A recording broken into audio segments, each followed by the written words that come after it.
ಇದೇನು? ನಾವು ನ್ಯೂಸ್ ಪೇಪರ್ನಲ್ಲಿ ನೋಡಿದ್ವಲ್ಲ, ಯಾರತ್ರನೂ ಹೇಳ್ಬೇಡ. ಬನ್ನಿ ಹೋಗೋಣ.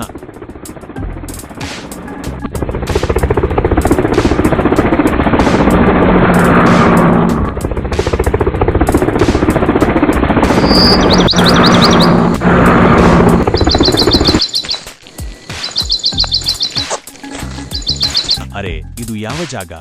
ಬನ್ನಿ ಒಳಗೋಗೋಣ.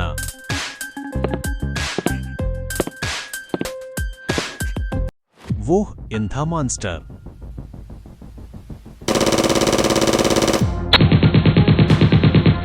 ಹೌದು, ನಮಗೆ ಸಿಕ್ತು.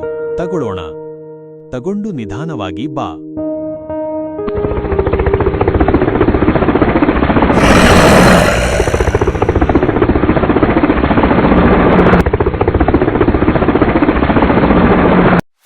ಕೊನೆಗೂ ನಾವು ಅದನ್ನ ಮಾಡಿದೆವು.